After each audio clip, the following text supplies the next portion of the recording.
Hello and welcome to the DEFCON Warning System Digest. Today's digest is being handled by Eric Wasson, the Deputy Director of the DEFCON Warning System, and Bill Auger, staff member at DEFCON.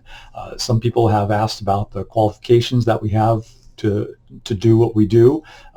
Eric is he's a safety and security specialist for a private consulting firm. He's also an OSHA trainer and a critical incident response team instructor.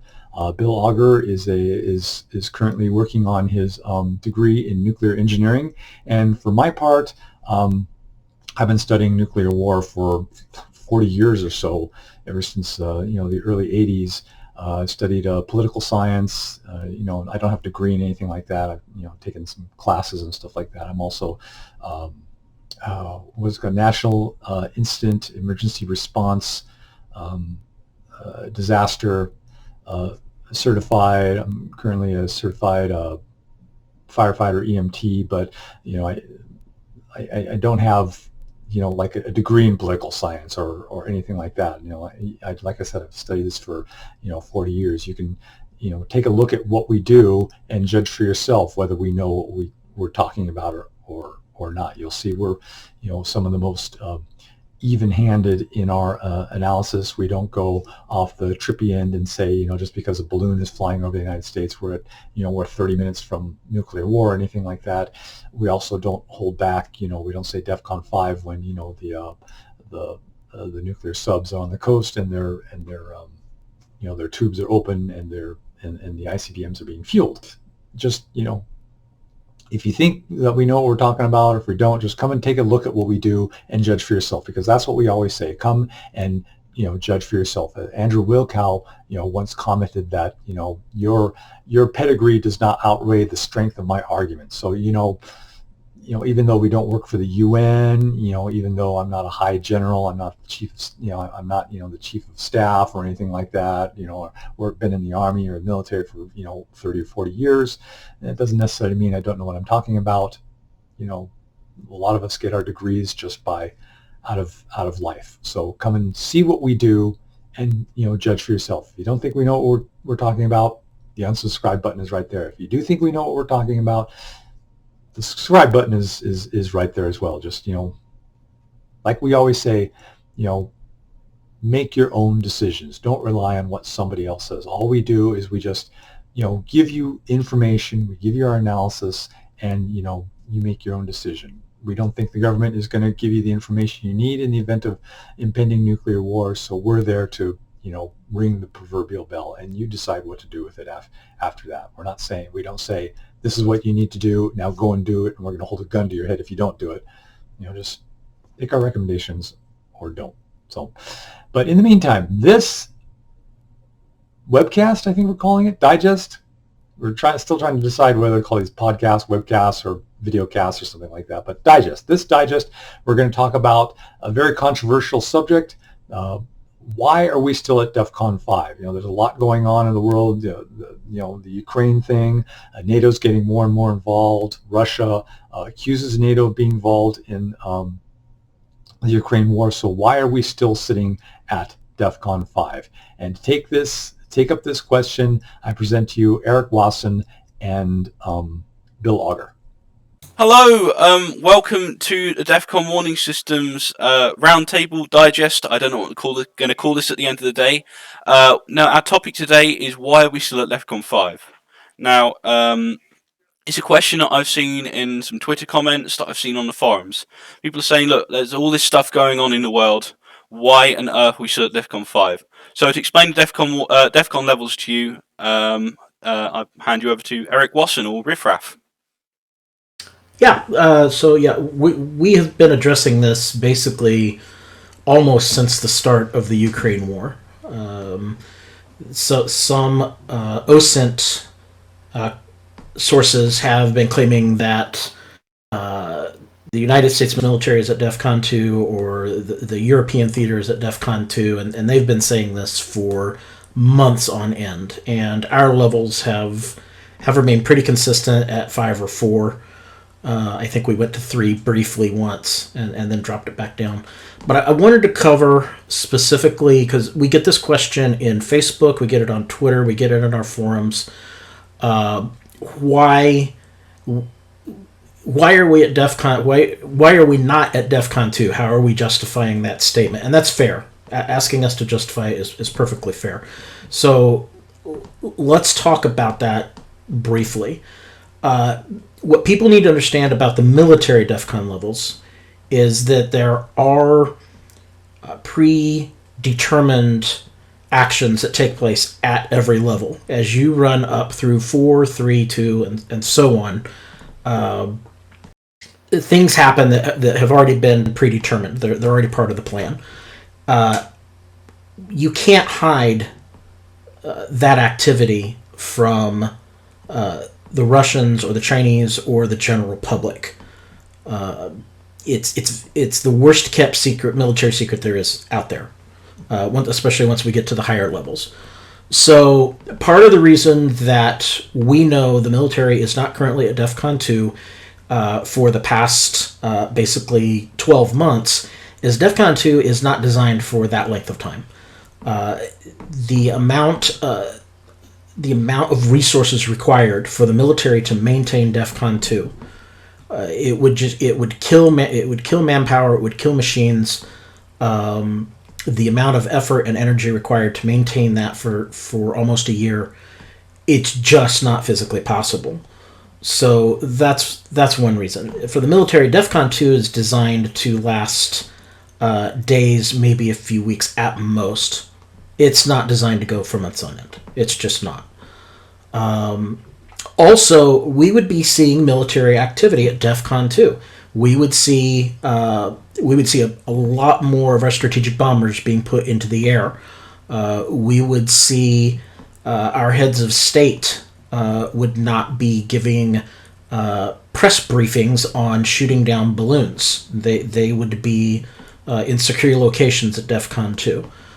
Continuity of government would be put in place, so the chain of command for who takes over, the president, the vice president, the speaker of the house, and so on down the road. Those people would all be in secure locations at DEFCON 2, and we're not seeing that. So we agree the situation is serious. We are monitoring it on a daily basis. We don't want anybody to think that we are not taking this seriously. But for all the reasons I just discussed, the U.S. military is definitely not at DEFCON 2, and for our civilian alerts that we issue, we are definitely not at DEFCON 2. And our honest assessment is that anybody that says we are is basically trying to sell you something. They want clicks, they want subscriptions, they want attention. So that's kind of it in a nutshell. Why we have not been at DEFCON 2 for the past year since Russia invaded. Do you want to add to that? Exactly. Yeah. Billy? Hi, I'm Billy. You might know me as Friendly Engineer on the forums. So the reason we're not at DEFCON 2, as Eric says, it's just not feasible. And anyone who says the US military is at DEFCON 2, they're trying to sell you something, as he said. But with regards to Ukraine, with some people saying, look, the new offensive's on the horizon. Some people are saying it's already started. With regards to the Bakhmut area. But honestly, I don't think this is a DEFCON 2 situation. I don't even think it's a DEFCON 4 situation. The Russians at the moment, they're in the beginning, if not going to start their new offensive soon. Now, being realistic, that's probably going to fall flat on its face. Take Bakhmut, for instance. That's mostly being led by Wagner, by Yevgeny Prigozhin. It's I don't know if I'm probably butchering that name, but I don't really care. But yeah, Bakhmut has become more of a political tool. It's not strategically important or anything. He's just taking it so he can prove to Putin and Putin's other lackeys that Wagner's the go-to group for anything. With regards to his new offensive, remember our DEFCON levels, they're based solely on what's the likelihood of nuclear bombs being used, what's the likelihood of mushroom clouds showing up. So we don't really, I don't want to say we don't care, But with the conventional conflict, we will only change the DEFCON level if we think there's a likelihood of nuclear bombs being used. Currently, we're not seeing any of that. There's no signs that the Russians are going for imminent nuclear weapons use. Maybe after a few months of their conflict, maybe, I don't know, let's wait and see, after their troops fall flat on their face, because they probably will, and because their logistics are awful, being completely honest. So yeah, if nuclear weapons are going to be used, they might be, I don't know if they will. It'll probably be when Ukraine tries their counteroffensive. It depends how far they get into retaking territory. If they get down to Crimea, then I think we have a real possibility of nuclear weapons being used. But for the moment, for the time being, and for the next few months and for the foreseeable future, I just don't see nuclear weapons being used. And for that reason, I don't see us needing to go to high DEFCON levels. I agree with everything you said. Anything more to add, Eric? No, I agree with everything you said. Yeah, and we are looking for any indication that this might go nuclear. But for right now, obviously Ukraine can't go nuclear because they don't have any nuclear weapons, so it's completely up to Russia, and we've seen no signs of that. Threats have been made, and they've not been followed through. So it's going to be one of those cases where if we start to see signs, then yeah, we'll start raising the levels. But again, it's not going to be months in advance. We're not going to see that. We're not going to see it that far out. We might see it a few weeks, and we start raising the levels accordingly. But again, we're not going to. Even if we thought, and we've gamed this out, and we have said, yeah, here are certain situations where this might go nuclear. We can't predict that at this point. That 18 months from now, Ukraine will start a counteroffensive and go into Crimea, at which point Russia will resort to the use of nuclear weapons. We've gamed that, and we think that's a possibility, but we can't predict it. Obviously it's too far away. So it's one of those things we're watching for. But please, if you see anybody talking about U.S. military DEFCON levels, first of all, we acknowledge those levels are classified. We don't know what they are. We don't claim to know what they are.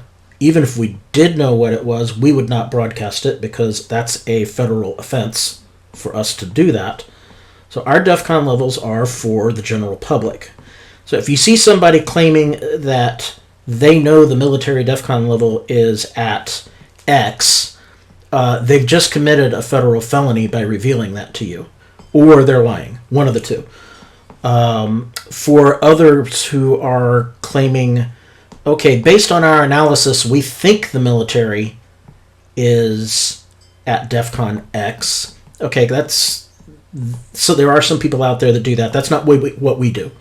We don't try to predict what the military is at. Again, we gear for the general public. But those people, if they're claiming a high DEFCON level for months on end, they're not conducting the analysis properly, or they're just not interested in the actual truth of the situation.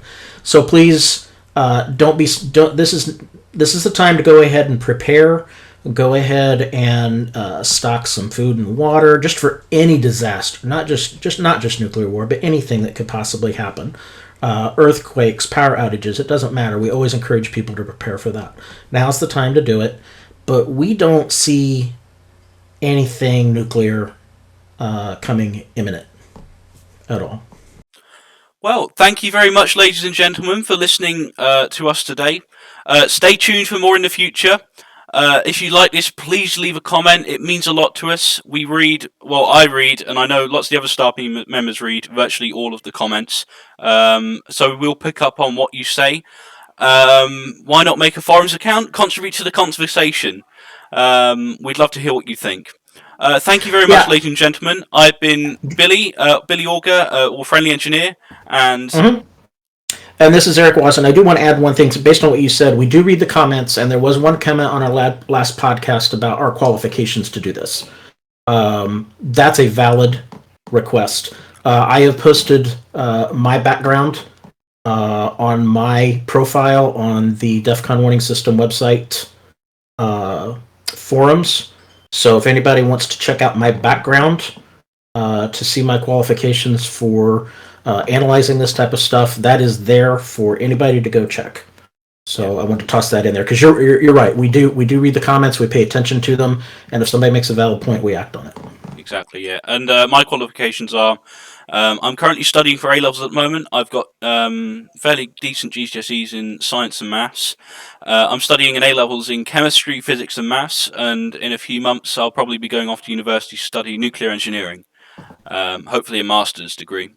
And I do take a very big interest in what happens around the globe. You know, I'm always reading news articles. I've got every type of newspaper under the sun on the table, just behind the camera. But no, seriously, I do take this very seriously, and I am very plugged in. But no, thank you for watching. We hope to see you again soon. Cheers. Yes, and thank you for your support. Yes, thank you.